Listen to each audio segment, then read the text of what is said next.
Hi வணக்கம் friends. உங்கள் வீட்டில் அடிக்கடி கேஸ் லீக் பிரச்சனை வருதா? அந்த பிரச்சனை மேற்கொண்டு இனிமேல் வராமல் இருக்குன்னா இந்த வீடியோவை முழுசாக பாருங்கள். நான் சொல்கிற விளக்கத்தோட செயல்முறையோடு பண்ணிங்கன்னா இனிமேல் உங்களுக்கு கேஸ் லீக் பிரச்சனையே வரவே வராது. இது பார்த்திங்கன்னா ஒரு பர்மனெண்ட் சொல்யூஷனு. இதை கரெக்டாக செஞ்சிங்கன்னா உங்களுக்கு கேஸ் லீக்கே வராது. அதேமாதிரி நம்ம வீடியோவை ஸ்கிப் பண்ணி பார்க்குறீங்க, நம்ம வீடியோவை முழுமையாக பாருங்கள். அப்போ தான் நம்ம சொல்ல வர விளக்கம் உங்களுக்கு கண்டிப்பாக புரியும். நம்ம வீடியோ பிடிச்சிருந்தால் லைக் பண்ணுங்கள், கமெண்ட் பண்ணுங்கள், மறக்காமல் ஷேர் பண்ணுங்கள். உங்களுக்கு ஃப்ரெண்ட்ஸுக்கும் பார்த்திங்கன்னா ஷேர் பண்ணுங்கள். அப்போ தான் பார்த்திங்கன்னா அவங்களுக்கு மணி பார்த்திங்கன்னா சேவ் ஆகும். தேங்க்யூ ஃபார் வாட்சிங். ஃப்ரெண்ட்ஸ் பார்த்திங்கன்னா கூலிங் லைன் கம்ப்ளைண்ட்டு கேஜி போட்டு செக் பண்ணதில் பார்த்திங்கன்னா ப்ரெஷர் 50க்கும் மேலே தான் இருக்குது, 100க்கும் கம்மியாகவே இருக்குது கேஸ் லீக்கு. இப்போ பார்த்திங்கன்னா வால்வு லிக்யூட் வால்வு அந்த செக்ஷன் வால்வு பார்த்திங்கன்னா க்ளோஸ் பண்ணிவிட்டு அவுடோர் பார்த்திங்கன்னா கீழே இறக்கி ஃபுல்லாக பிரித்து என்னென்ன தேவையோ அதை பார்த்து நம்ம சர்வீஸ் பண்ணிடலாம். அதுக்காக பார்த்திங்கன்னா நம்ம வால்வை ஃபுல்லாக க்ளோஸ் பண்ணிடலாம். க்ளோஸ் பண்ணிவிட்டு கீழே இறக்கிடலாம்.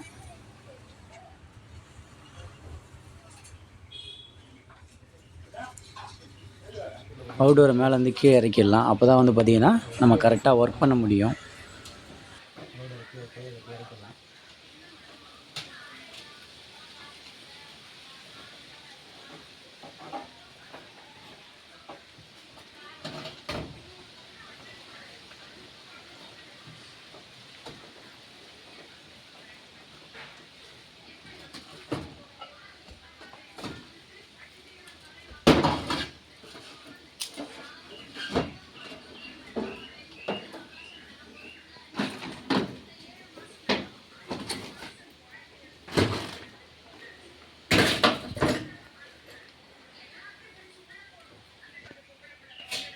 பார்த்திங்கன்னா இது கேஸ் லீக்கு. அவுட்டோர் ஃபுல்லாக ஓப்பன் பண்ணிடலாம். எந்த இடம்னு காட்டுற மாதிரிங்க. இதில் பார்த்திங்கன்னா பைப்பு பெண்டு கம்மியாக போட்டிருக்காங்க. அதனால தான் பார்த்திங்கன்னா கேஸ் லீக்கு. பார்த்திங்கன்னா அவுட்டோரில் இருக்க செக்ஷன் பைப்பில் தான் பார்த்திங்கன்னா லீக்கு. இது எதனால் பார்த்திங்கன்னா லோ வோல்டேஜ் ரொம்ப அதிகமாக இருந்ததால், இது நான் இன்வெர்ட்டர் ஏசி, லோ வோல்டேஜ் அதிகமாக இருந்ததால் கம்ப்ரஸர் ஓவராக குதிக்கும் போது இந்த பைப்பினுடைய பெண்டு கம்மியாக இருக்குது. குதிக்கும் போது வைப்ரேஷன் இல்லாமல் பைப்பு உடஞ்சி போயிடுச்சு. அந்தளவுக்கு லீக் ஆகுது பாருங்கள். இப்போ நம்ம பைப்பை ஃபுல்லாக மாற்ற போகிறோம். அதிக பெண்டு 2 பெண்டு போட்டு இப்போ எக்ஸ்டெண்ட் பண்ணி போட போகிறோம். அதுக்கப்புறம் இந்த பிரச்சனை வராது. 90% பார்த்திங்கன்னா 180% பார்த்திங்கன்னா யூ பெண்டு போட்டாச்சு. இந்த மாதிரி இன்னொரு பெண்டு போடணும். பார்த்திங்கன்னா இப்படி இருந்த பைப்பை நம்ம இப்படி மாற்றிட்டோம். இன்னும் 2 பெண்டு போடணும். நம்ம எந்த அளவுக்கு லாங்காக பெண்டு போடுறோமோ அந்தளவுக்கு பார்த்திங்கன்னா மிஷினுடைய வைப்ரேஷன் பார்த்திங்கன்னா அரெஸ்ட் ஆகும்.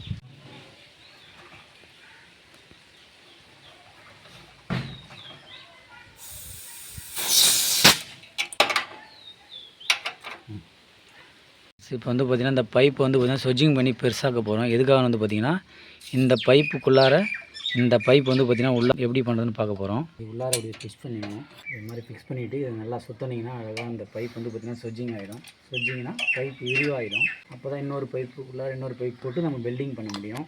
அதுக்கான டூல் தான் இது. பார்த்திங்கன்னா ஃபுல்லாக இது பார்த்திங்கன்னா டெக்னீஷியனுக்காக. நிறைய பேருக்கு தெரியாது இந்த ஒர்க்கு. இதை எப்படி பண்ணணும்னு சொல்லியிருக்கோம் பாருங்கள். புதுசாக வேலை கற்றுக்க போகிறவங்களுக்கு இது யூஸ் ஆகும். இப்போ பார்த்திங்கன்னா ஸ்விட்சிங் பண்ணியாச்சு. பைப்பு பார்த்திங்கன்னா ஃப்ரீயாக உள்ளே போகுது பாருங்கள். இப்போ நம்ம இதை வச்சு வெல்டிங் அடிச்சிடலாம். எந்த பைப்பு உள்ளே போட்டாலும் அழகாக ஃப்ரீயாக உள்ளே போகும்.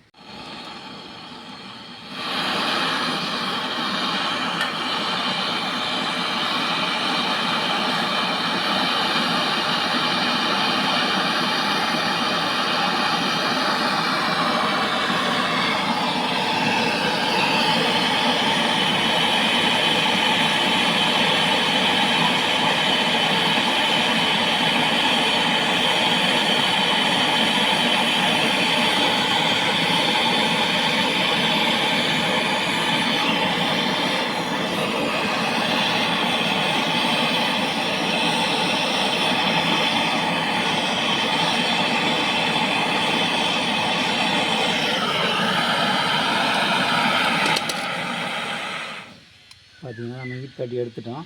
இப்போ பைப்பிங்கெலாம் கரெக்டாக ஒரு அரேஞ்ச்மெண்ட் பண்ணிவிட்டு அப்புறமா வெல்டிங் அடிச்சிடலாம்.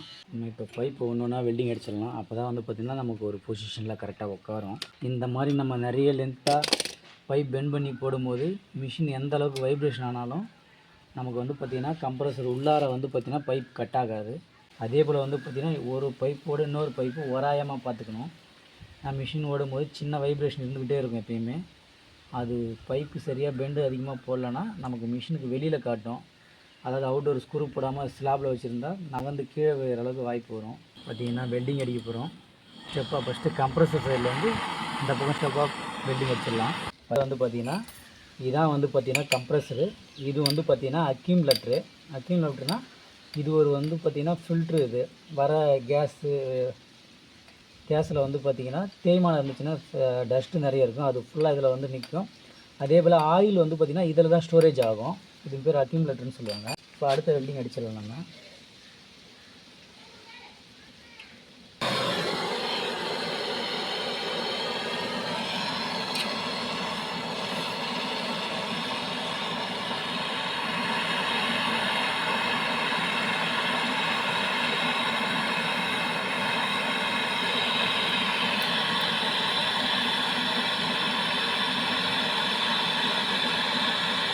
வெல்டிங் அடிக்கும்போது பைப்பு நல்லா ஹீட் ஆகணும், ரெட் கலரில் மாறும். அப்போ தான் வந்து பார்த்திங்கன்னா ஈஸியாக வெல்டிங் ஆகும். நைட்டாக இருந்தால் உங்களுக்கு கிளியராக தெரியும். இந்த பகல்ன்றதால அந்த அளவுக்கு வந்து நம்ம ரெட்டு தெரியல. நம்ம இதில் நிறைய வீடியோவில் தெரிஞ்சிருக்கு. நைட்டில் ஒர்க் பண்ணும்போது வந்து பார்த்திங்கன்னா அது ஹீட்டாக நல்லா ஃப்ளேம் நல்லா தெரியும் ரெட் கலரில்.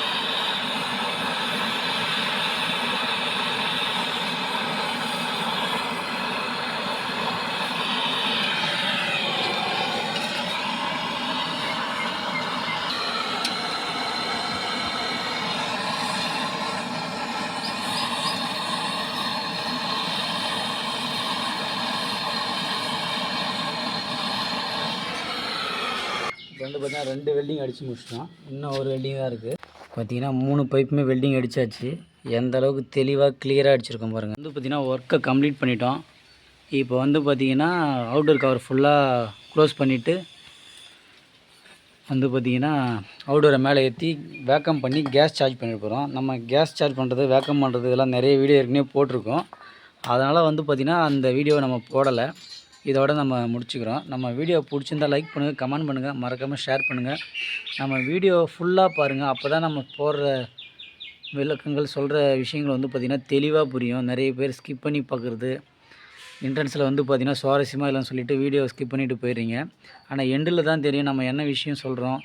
நம்ம வீட்டுக்கு டெக்னீஷியன் வேலை செய்ய வந்தால் இப்படிலாம் வேலை செய்கிறாங்களான்னு நம்ம தெரிஞ்சிக்க முடியும்.